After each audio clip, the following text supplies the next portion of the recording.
Hello everyone, my name is Phil Ackland, and for my critical issue in CTE, I chose to focus on gender inequity in STEM education. In particular, the issue which exists within the Kenosha Unified School District, which is the district that I teach in.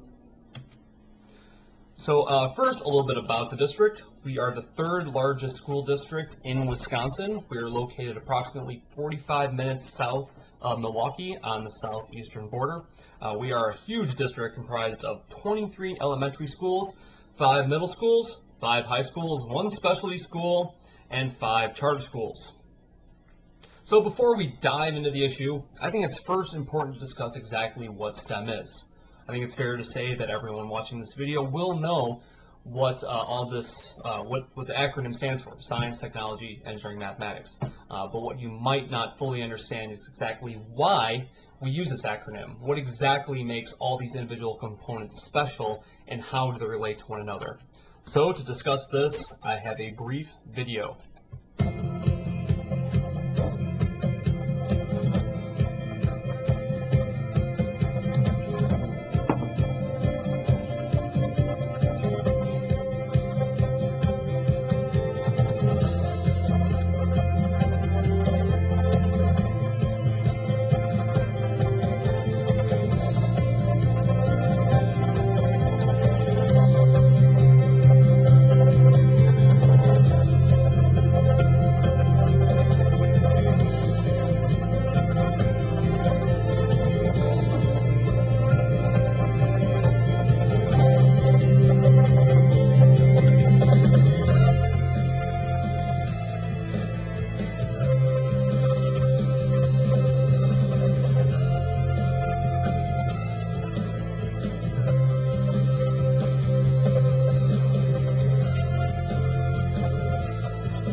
So though we have, I'm sure everyone's heard about poor achievement in areas relating to science and mathematics, but what STEM really stands for is basically skills which are vital within the current country that we live in, within the 21st century. So before I go on, I want to make brief reference to the handout that you were provided. Instead of actually focusing on every single one of the components, I decided to just put in things that I felt would be of benefit to you, including the data collection methods that I used, analysis of this data, both within KUSD, and also comparing this data to national trends. And then on the second page, I also included strategies that you can use to solve this issue. And these strategies are all focused on the local level.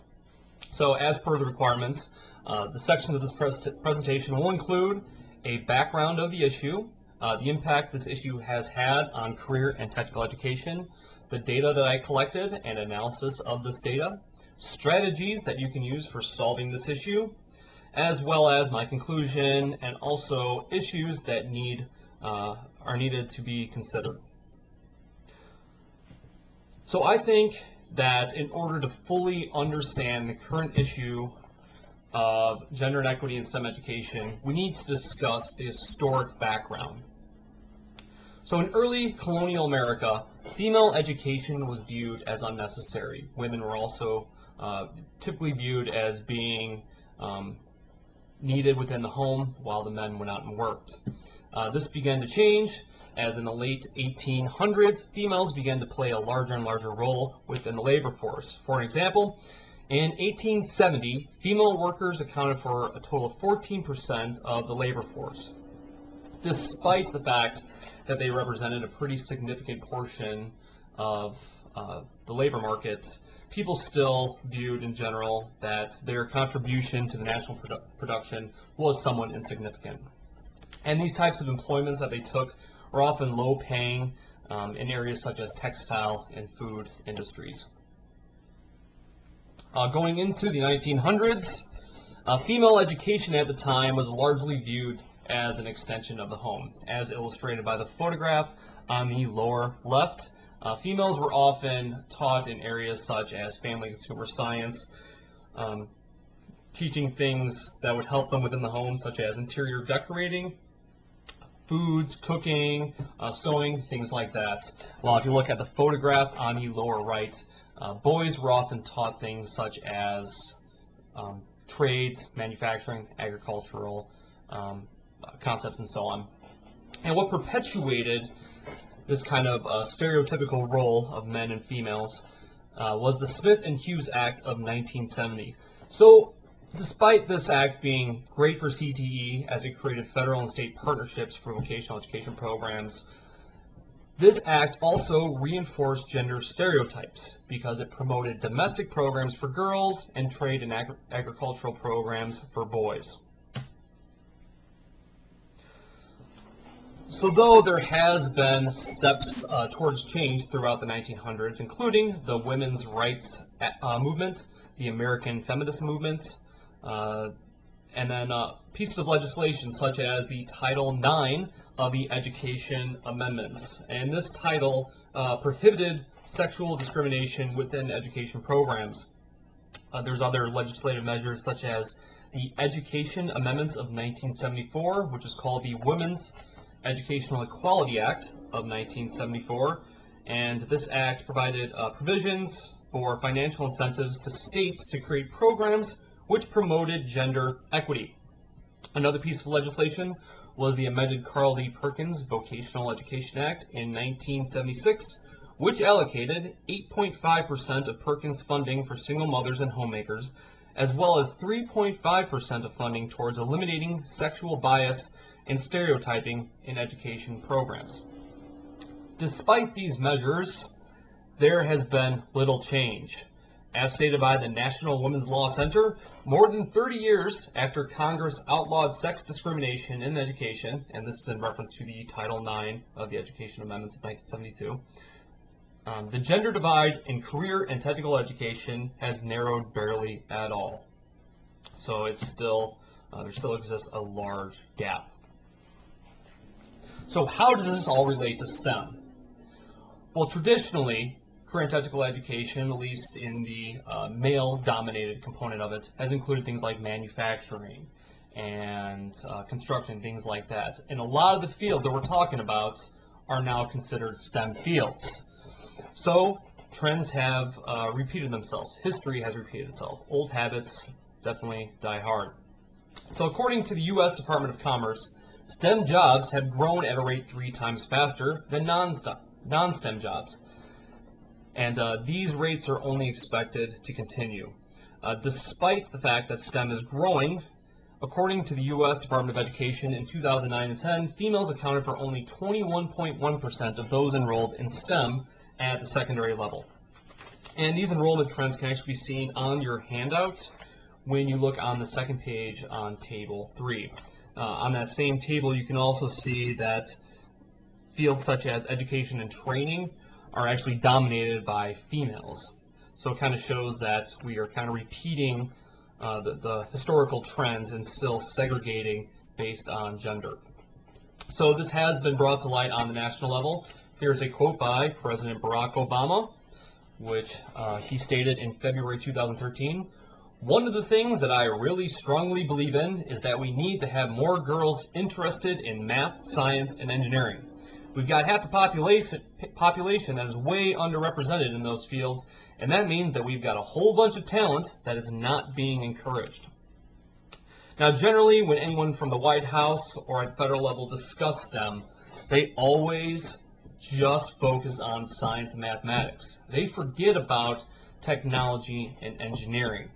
So what exactly, how exactly does STEM relate to CTE? Well, I would argue that STEM is simply a component of CTE, because technology and engineering are taught exclusively under this field of study.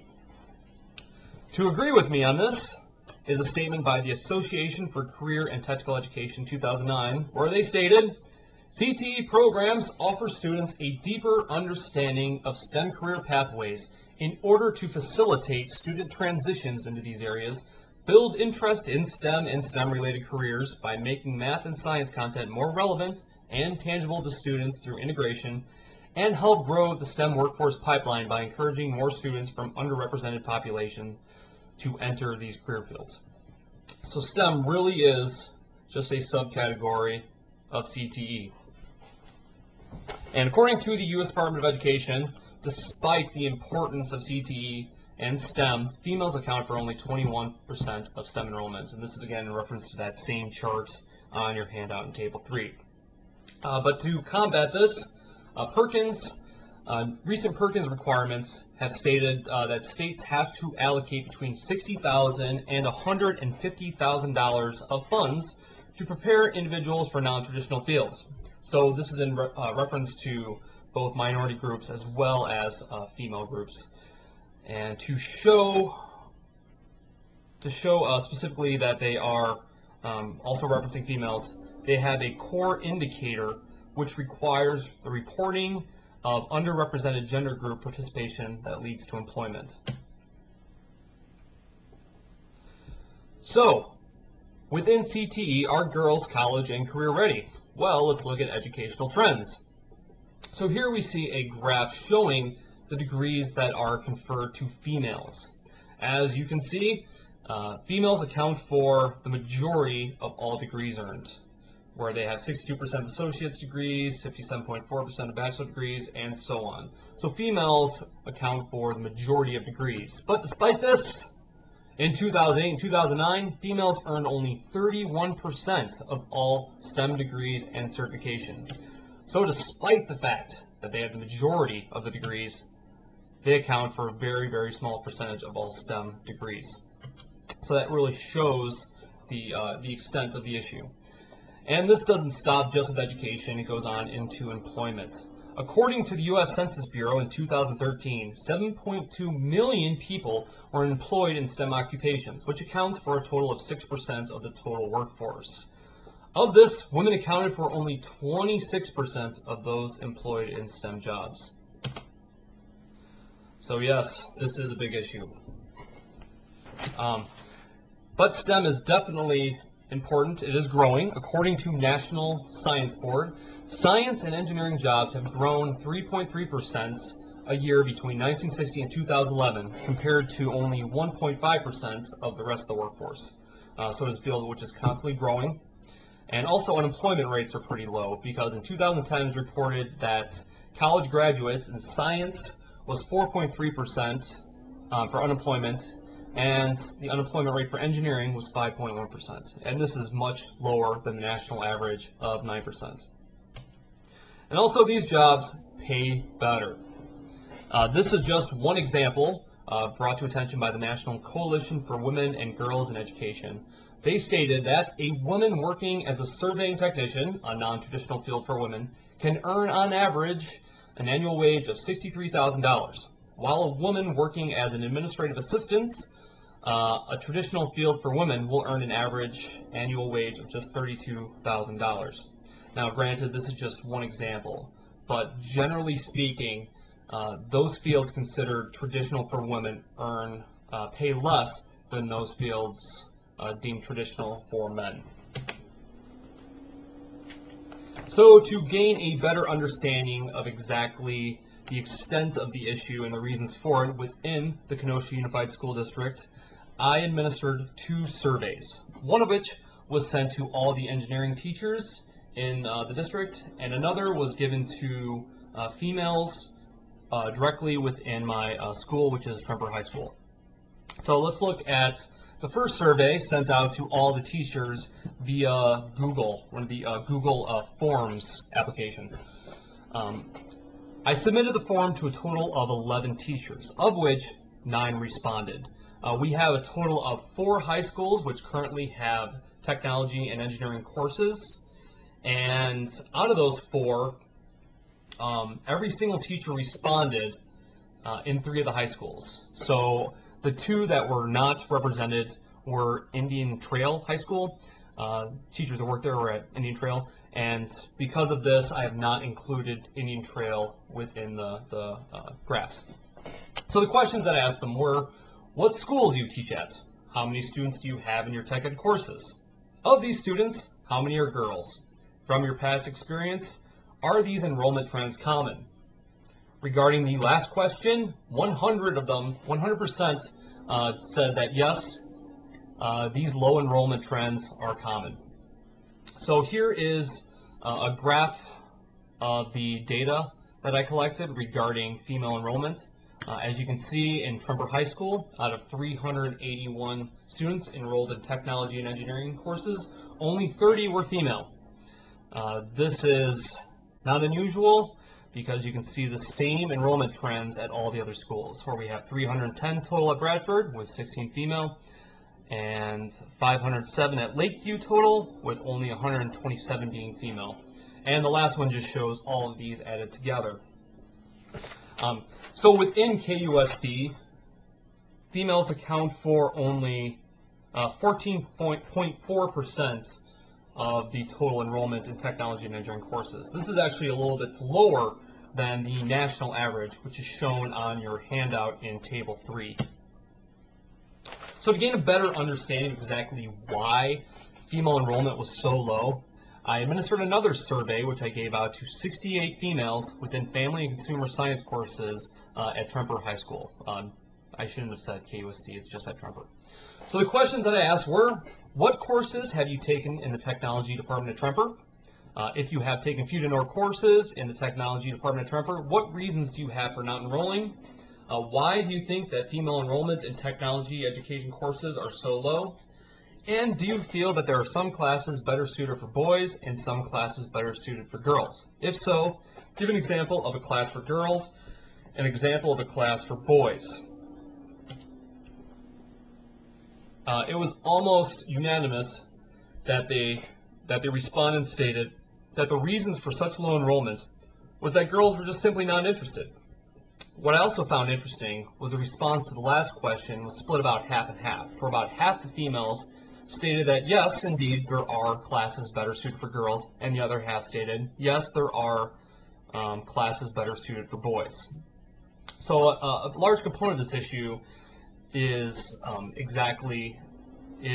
based on female attitudes towards tech ed courses. So what can you do to address this issue? What are some of the strategies that can be used? So there are strategies on a national level, but for the context of this presentation, I'm only focusing on what you can do at the local level.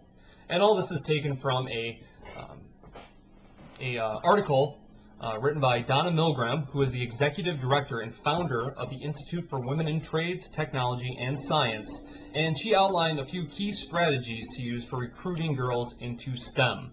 So the recommendations include: have female role models.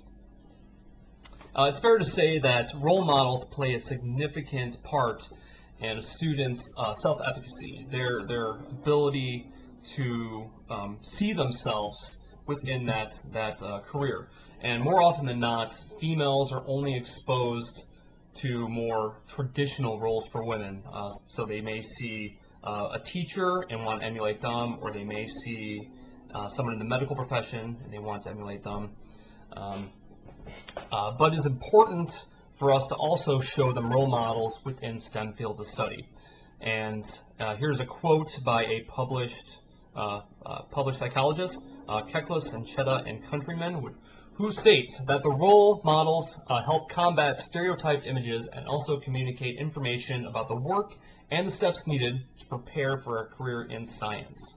So having female role models is very important. And you can do this through providing pictures of females in your presentations, posters. If you have a guest speaker, try to get females. So whenever you can do to try to expose females to positive female role models would be a benefit.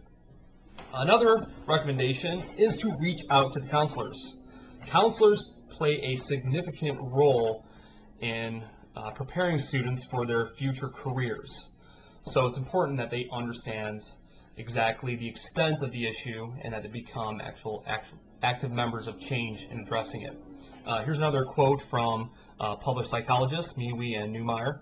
School counselors have to be cognizant of the role of self-efficacy and learning experiences in shaping high school student career interests and choices, as findings in this study illustrate that learning experiences and self-efficacy are the two critical factors influencing high school students' career development.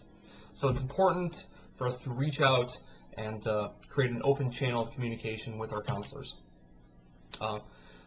Another one, which I just think is common knowledge, be sure to provide our female students with personal encouragement. Let them know that a profession in STEM is a possibility, and encourage them to seek out such things. And finally, we have to try to appeal to female interest in STEM. So it's been found that men and women learn in different ways. They have different learning styles, and exactly what appeals to them can vary. So for example, boys are often excited about technology. They're interested in the coolness factor, while girls are often excited by seeing the relevance in the concepts that are being taught. So where a boy might just be content, manipulating that technology, the girls need to be shown exactly why they're learning it and how they can use that technology to better the world. So within the context of a classroom, just structuring the way you present concepts in a different way can actually create a positive impact on female attitudes towards STEM. So there are further issues which compound this problem and contribute to it. And one of those is a lack of emphasis on CTE within many school districts. So it's common for budgetary issues to lead to elimination of CTE programs. And a part of this reason is because administrators might not fully understand the purpose of CTE. They may think they may feel that CTE is something that is somewhat expendable. And though administrators will always understand exactly what STEM is, they may not view CTE as necessarily a component of it. And also, there is an issue of a lack of STEM teachers. Currently, within my district, KUSD, there is 2 posted positions for technology and engineering teachers. This is in contrast to last year, where there was 11 job openings for technology and engineering teachers alone. And they didn't necessarily post all 11, they basically only posted the ones in the highest demand. So there has been an extreme need for technology and engineering teachers. And because of this great demand, they're starting now to shut down programs. And when we do this, we're really limiting our students and not really giving them a comprehensive education in STEM. And that isn't specific to girls, that's specific to all students. So I think that we've definitely gotten down to it and realized that this is definitely an issue that needs to be addressed. I hope you enjoyed my presentation, and I wish everyone else the best of luck with yours.